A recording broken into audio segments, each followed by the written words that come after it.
Hello everyone, আসসালামু আলাইকুম। আজকে তোমাদের সাথে আমি শেয়ার করব ছোট চিংড়ি মাছ দিয়ে মিষ্টি কুমড়ো। তো চলো রেসিপিতে ফিরে যাই। প্রথমে এখানে আমি কিছুটা পরিমাণ মিষ্টি কুমড়ো নিজের পছন্দ মতো কেটে নিয়েছি। তারপর এখানে নিয়ে নিলাম ছোট চিংড়ি। ছোট চিংড়িটা নেওয়ার পর এখন আমি এখানে পেঁয়াজ, দুটো কাঁচামরিচ, কিছুটা ধনেপাতা কেটে নিয়েছি। এবার একটা প্যানে কিছুটা পরিমাণ তেল দিয়ে দিব। তেলটা গরম হয়ে আসার পর এ পর্যায়ে দিয়ে দিব পেঁয়াজ কুচি। এবার পেঁয়াজ কুচিটাকে কিছুক্ষণ নেড়ে এটাকে ব্রাউন কালার করে নিতে হবে। তো প্রথমে এটাকে আমি ভালোভাবে নেড়ে নিচ্ছি। নেড়ে নিলে ব্রাউন কালার যখন হয়ে আসবে সে পর্যায়ে আমি এখানে অ্যাড করব রসুন বাটা। রসুন বাটাটা অ্যাড করার পর তেলের সাথে রসুনটাকে একটুখানি মিক্স করে নিব। অবশ্যই ভালোভাবে মিক্স করে নেবে। এবার এই পর্যায়ে এখন আমি এখানে অ্যাড করব কিছুটা পরিমাণে পানি। পানিটা অ্যাড করার পর যা যা মশলা দেওয়া লাগে সেই মশলাগুলো আমি এখানে অ্যাড করব। প্রথমে এই পর্যায়ে আমি দিয়ে দিলাম লবণ, পরিমাণ মতো মরিচের গুঁড়ো দিয়ে দিব। তোমরা তোমাদের পছন্দ অনুযায়ী ঝালটা দিতে পারো। আমি 2 চামচের মতো মরিচের গুঁড়ো অ্যাড করেছি। এবার দিয়ে দিব হলুদের গুঁড়ো।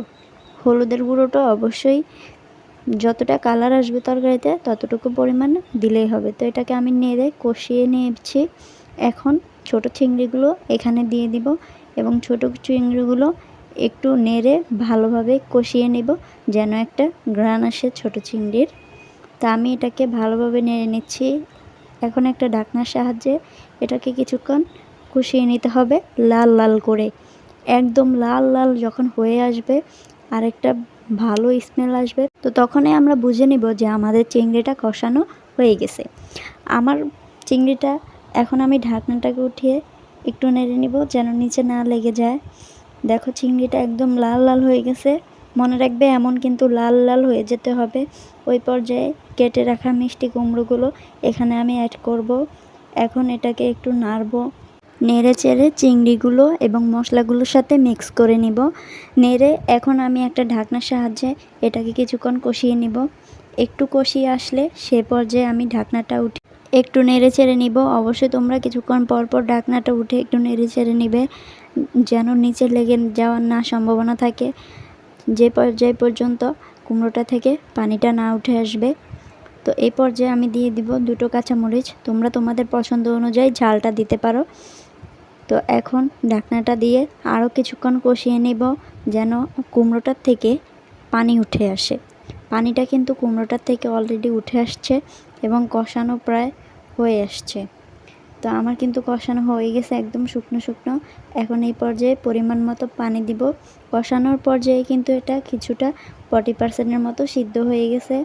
এখন অল্প কিছু পানি দিলে এটা রান্না হয়ে যাবে। তো তখন আমাদের সিদ্ধ করার কোনো ঝামেলাই থাকে না। একটু কষিয়ে আসলে তরকারিটা সবসময় 40% সিদ্ধ হয়ে আসে। আমার এখানে কিন্তু তরকারিটা প্রায় হয়ে গেছে। এখন এই পর্যায়ে আমি কিছুটা পরিমাণে ধনেপাতা কুচি দিব।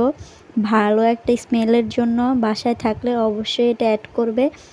এটা একদমই দিতে হবে যে এমন কোনো কথা না, বাসায় থাকলে অ্যাড করবে। তো এখন তোমাদের পরিবেশন করে দেখাই যে আমার মিষ্টি কুমড়ো দিয়ে ছোট চিংড়ির তরকারিটা কেমন হয়েছে। দেখো তোমরা কতটা লোভনীয় লাগছে। বাসায় এটা অবশ্যই তোমরা ট্রাই করবে। এটা অনেক বেশি মজা হয়। ছোট চিংড়ি যখনই আনবে বাসায় মিষ্টি কুমড়ো দিয়ে রান্না করে দেখবে অনেক বেশি টেস্টি হয়। তোমরা বাসায় অবশ্যই এই রেসিপিটা ট্রাই করবে। দেখো কতটা লোভনীয় লাগছে। এতটা লোভনীয় কিন্তু হয় না সচরাচর। তোমরা অবশ্যই আমার রেসিপিটা ফলো করবে, তাহলে দেখবে কতটা মজা হয়। তরকারিটা দেখতে যেমন, খেতে কিন্তু দারুণ হয়েছিল। ছোট চিংড়ি দিয়ে মিষ্টি কুমড়ো রেসিপিটা কেমন হয়েছে অবশ্যই আমাকে কমেন্টে জানাবে। তো আজকের মতো এখানে বিদায় নিচ্ছি। নতুন নতুন রেসিপি পেতে আমার চ্যানেলটাকে অবশ্যই সাবস্ক্রাইব করে রাখবে। তো নতুন রেসিপির জন্য অপেক্ষা করো। ততক্ষণ পর্যন্ত সবাই ভালো থেকে সুস্থ থাকো। আল্লাহ হাফেজ।